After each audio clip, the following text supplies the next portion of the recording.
Si LeBron free agent na daw, yun yung sinasabi ng iba. At paano nga daw siya mananatili dito sa koponan ng Los Angeles Lakers, hindi siya pwedeng i-renew dahil nga free agent at bawal na siyang i-renew. Yun nga daw ayon sa batas nitong NBA. So ganito kasi yung mangyayari. Marami na kasing NBA player na nangyaring ganito, na naging free agent pero inofferan ulit. Depende na dun sa NBA player kung tatanggapin niya ulit yun.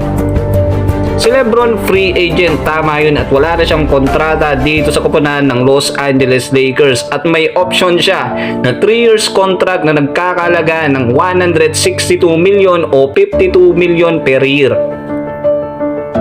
Ang Los Angeles Lakers ay handa din daw na bibigyan ulit siya o offeran siya ng kontrata. Pwede naman yun. Yun nga daw yung sabi ng isang NBA insider. Ang Los Angeles Lakers handang bigyan ng magandang kontrata itong si LeBron nang sa ganun mapapabalik sa kanilang koponan. Pero hindi ibig sabihin nun makakabalik na talaga siya.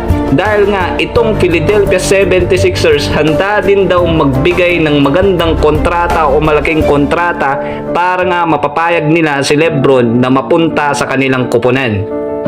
Ganun din itong Miami, nanda din daw magbigay ng magandang kontrata para nga makuha itong si LeBron.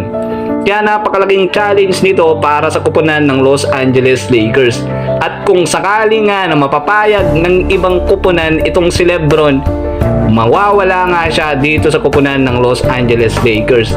Pero kung gagandahan nga ng Los Angeles Lakers yung offer at mas gusto nga ni LeBron na manatili sa kanilang koponan, maganda nga yun. Kasi yung desisyon talaga na kay LeBron at yung option niya na 3 years contract na nagkakalaga ng 162 million. Sa ngayon kasi sabi ng agent nitong si LeBron James na si Rich Paul ay wala pa nga daw sagot itong si LeBron sa mga nagaganap na trade o mga offer ng kabilang koponan. Dahil sa 29 pa malalaman yun o sa July 29 malalaman kung aalis nga ba si LeBron o mananatili dito sa koponan ng Los Angeles Lakers. Dahil hindi pa natin alam na kung maraming naghahanda ng offer para kay LeBron at nananahimik lang sa ngayon.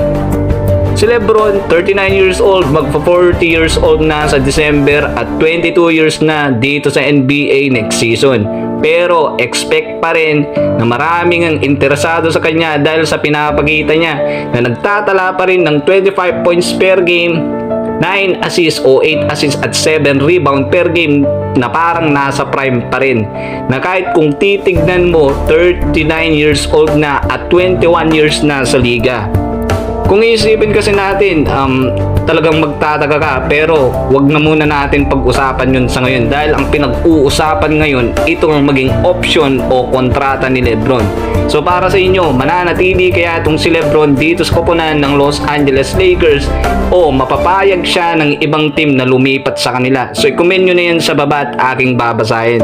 This video is sponsored by 1xBet. Get up to 7,000 pesos for your first cash deposit using the promo code 1xLoyD. Sa pag-sign up, gamit ang link na nasa comment section. Tumingin at mag-bet sa mga paparating na basketball games tulad ng NBA, PBA at iba pa. At laging tandaan, bet responsibly.